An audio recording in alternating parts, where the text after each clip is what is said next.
그것이 극히 잠깐 동안이었지만 신경을 고추세우고 있던 그에게 모든 걸 알 수 있게 해주었다. 계집애가 자기를 올려다보던 맑은 눈속을 살짝 스치고 가던 게 어쩌면 연민이 아니었을까 하고 생각하자 분노보다도 오히려 전신에서 맥이 빠져나가는 것을 그는 느끼면서 굳어진 얼굴로 문화부를 향하여 갔다. 자기들의 데스크 앞에 앉아있던 몇 명의 기자들이 여느 때와 달리 유별나게 반갑게 인사할 때는 그는 이미 알고 있다는 듯이 자기도 덩달아서 지금 작별을 하듯이 정중하게 인사를 하고 있었다. 그러고 나서 잠시 동안 그는 자기가 어떻게 처신해야 될지 알 수 없었다. 흐르던 시간이 갑자기 끊어지면서 공백이 생기는구나 하는 생각이 알 수 없는 부끄러움과 함께 그를 엄습했다. 그러고 있던 그를 문화부장이 구해줬다. 오늘 치 만화 좀... 하면서 문화부장은 손을 내밀었던 것이었다. 그는 당황해졌다. 그가 짐작하고 있는 사태 속에서는 문화부장의 지금 얘기는 불필요한 게 아닌가? 그는 옆구리에 끼고 있던 서류 봉투를 살그머니 좀 힘을 주어 끼면서 땀이 송글송글 맺히고 빨개진 얼굴을 손바닥으로 닦으며 말했다. 그려오지 않았는데요. 말하고 나서 그는 금방 후회했다. 어쩌면 자기의 짐작이라는 게 얼토당토 아는 게 아닐까? 자기의 신경과민으로 자기는 지금 큰 실수를 저지르고 있는 건 아닌지. 그러나 문화부장의 다음 말은 그의 그러한 희망에 찬 기대를 산산이 부숴버렸다. 그럼 알고 계셨군요. 문화부장은 자리에서 일어서면서 그에게 말했다. 차나 한잔 하러 가실까요? 할 얘기가 있다는 암시를 그에게 주면서 문화부장은 그의 앞장을 서서 걸어가기 시작했다. 아주 섭섭하게 됐습니다. 퍽 오랫동안 함께 일해왔었는데. 다방에 들어가서 자리에 앉자 문화부장은 그에게 말했다. 저는 이영을 두둔했습니다만 국장님도 이영의 만화에는 항상 칭찬을 하셨댔는데 그 독자들이 자꾸 투서를... 아니, 사실 재미가 없었죠. 저 자신이 잘 알고 있었습니다만. 그는 문화부장이 우물쭈물하고 있는 게 미안해서 얼른 말을 받았다. 아니죠. 독자들이 이영의 유머를 이해할 수 없었던 것뿐이죠. 문화부장은 주문을 받으러 온 레지에게 말했다. 난 커피. 이영은? 저도 그걸로. 그런데 말썽이 난 것은 지난 주일의 만화들 때문인 것 같았습니다. 솔직히 말씀드리자면 그 일주일 동안에 히트가 하나도 없었다는 게 아마 독자들을... 하여튼 그 주일의 독자 투서 때문에 저나 국장님이 좀 애를 태웠죠. 그러나 가장 애가 탔던 사람은 만화를 그리는 바로 그였었다. 사실 재미가 없었어요. 어디 컨디션이 좋지 않으셨던가요? 배가 좀... 배가 퍽 아파서. 그러나 배앓이는 어제 새벽부터 시작했던 것이다. 그거 야단났군요. 크로로마이신 잡서 보셨어요? 이젠 다 나았습니다. 다행이군요. 찻잔이 그들 앞에 놓여졌다. 자, 듭시다. 문화부장이 말했다. 그들은 뜨거운 차를 홀짝거리면서 마셨다. 예의상 찻잔을 탁자 위에 잠시 놓았다가 다시 들어서 마시곤 했다. 이상하게도 이영과는 차 한잔 같이 나눌 기회가 없었군요. 이게 아마 처음이지요? 처음인 것 같습니다. 어떤 까닭인지 요즘 우리 신문의 기고가들의 컨디션이 저조한 모양이에요. 지금 연재 중인 소설에 대해서도 매일 거의 대여섯 통씩 투서를 받고 있습니다. 재미가 없으니 중단시켜버리라는 거지요. 우리 신문에 순환이 닥친 모양입니다. 문화부장은 아마 그를 위로하느라고 그런 얘기를 하는 모양이었다. 그러나 그에게는 노엽게 들리었다. 아마 저 재미없는 소설을 쓰는 사람에게 연재중단을 통고하러 가서는 이 만화가의 예를 들겠지. 그리고 역시 말하겠지. 우리 신문에 순환이 닥친 모양입니다. 그의 뱃속에서 꾸르륵 하는 소리가 꽤 길게 났다. 보는 사람은 잠깐 웃어버리고 말지만 만화를 그리는 사람은 퍽 힘들 거야. 문화부장은 혼잣말 하듯이 말했다. 하여튼 이 형 참 용하십니다. 어디서 만화를 배우셨던가요? 그저 어쩌다가 그리게 되었죠.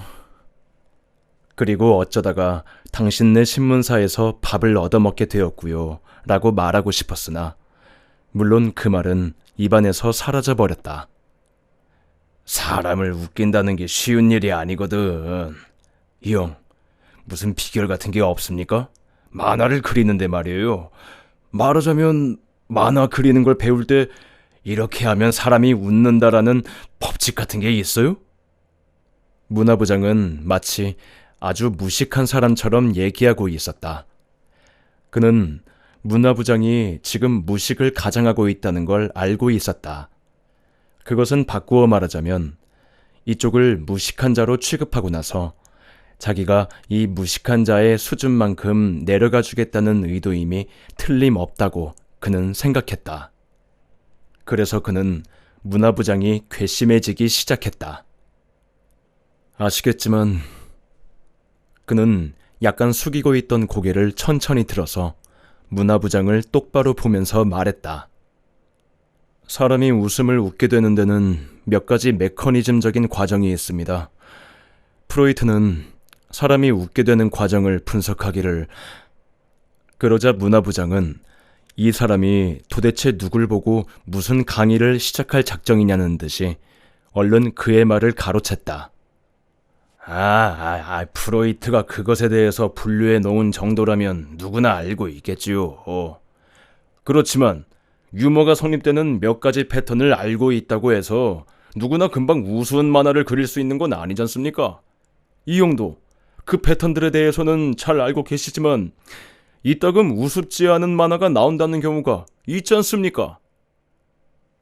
문화부장은 그를 괘씸하게 여긴다는 말투로 얘기하고 있었기 때문에 그는 좀 전에 분노가 쑥 들어가 버리고 기가 죽어버렸다. 사실 그렇죠. 그는 의미 없는 말을 중얼거렸다. 그러자 그는 이상스럽게도 이제야 자기가 그 신문사로부터 해고당했다는 사실을 뼈저리게 느꼈다. 조금 전까지도 그는 자기 자신의 내부에서 생긴 혼미 속에 갇혀서 지나치게 당황했다가 지나치게 부끄러워했다가 기가 죽었다가 노여워했다가 하고 있었던 것이다. 그럼 저 대신 누가 그리기로 되었습니까?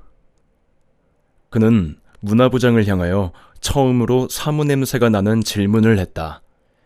그리고 그는 누구와도 항상 사무적인 대화를 하기 싫어했던 자신을 발견하는 것이었다. 왜 사무적인 대화를 싫어했을까? 조해야 할 것과 요구해야 할 것을 떳떳이 서로 얘기하고 필요하다면 소리를 높여 다투기라도 해야 했을 게 아니야. 생각이 비약하는 것인지 모르지만 그랬기 때문에 난 만화가밖에 될 수 없었던 것인지 몰라. 이 형 대신 누가 그렸으면 좋을 것 같습니까? 추천해 보시죠. 문화부장은 자신은 의식하지 못하는 새에 또 한 번 이쪽의 부하를 돋우는 말을 했다. 그는 대답하고 싶었다. 글쎄요, 참, 이 사람은 어떨까요? 바로 저 말입니다. 그러고 나서 소리 높이 좀 웃어보았으면. 그러나 그는 자기의 그런 엉뚱한 생각을 눌러버리고 그가 가입하고 있는 만화가 협회 회원들의 이름을 하나씩 속으로 체크해 나갔다. 그 사람은 지금 어떤 신문에 연재를 얻고 있어. 그 사람도 역시 그 사람은? 글쎄, 나의 재판이 되고 말걸. 그 사람은... 그러고 있는데 문화부장이 웃으면서 말했다. 실은 반쯤 내정이 되어 있습니다. 누구로? 그는 문화부장의 반쯤이라는 말이 결정적이라는 뜻과 맞먹는다는 걸 경험으로써 알고 있었기 때문에 또 속았구나 하는 느낌이 들어서 화가 났다. 이영의 만화를 중단시킬 정도일 때야 국내에서 이영 대신 그릴 사람이 있지 않을 거라는 건 짐작하실 수 있지 않습니까? 그럼... 그는 한창 해외에까지 손을 뻗치고 있는 미국 만화가들의 신디케이트가 얼른 생각났다. 누구가 될는지는 확실치 않지만 미국 만화가들 중에서 한 사람이 되는 건 틀림없습니다. 역시 그렇군요. 그는 고개를 끄덕이며 생각했다. 이렇게 되면 이번 해고당하는 것이 내 개인의 문제에서 그치는 게 아니다. 그것은 국내 만화가들의 소멸을 의미하게 되는 것이다. 한 장의 만화를 여러 장으로 복사해서 세계 각곳에 싼값으로 팔아먹는 미국 만화가들의 신디케이트에 국내 신문이 걸려들기 시작했다면 이건 큰일이다. 오래지 않아서 모든 국내 신문들은 미국 가정의 유머를 팔아먹고 있게 되리라. 미국 만화가들의 복사된 만화는 사는 편에서만 생각한다면 값이 싸니까, 그리고 문명인들답게 유머가 세련되어 있으니까. 그는 언젠가 한국을 방문했던 미국의 한 뚱뚱보 만화가를 생각하고 있었다. 그 양반은 자기 복사가 열 몇 군데나 팔린다고 했다. 스위스에 별장을 가지고 있다는 자랑도 했다. 그때 국내의 협회 회원들은 그 뚱뚱보를 부러운 듯이 쳐다보고 있었던 것도 그는 생각났다. 그렇지만 하고 그는 생각했다. 한탄을 한들 내가 어쩔 수 있단 말인가. 역시 그렇군요. 그는 또 한 번 말하며 고개를 끄덕였다. 그러니까 이영한테는 내가 아주 면목이 없는 건 아니지요. 그렇게 말하고 나서 문화부장은 껄껄 웃었다. 국내에서 꼭 찾겠다면 왜 이 선생께 이런 괴로움을 드리겠어요? 아니, 별로 괴롭게 생각지는 않습니다. 날 원망하시진 마시기 바랍니다. 나 역시 거기서 밥 얻어먹고 있는 놈에 불과하니까요. 자, 그럼 가보실까요? 도장 가지고 격리부에 들러가세요. 뭐가 좀 있을 겁니다. 그들은 자리에서 일어섰다.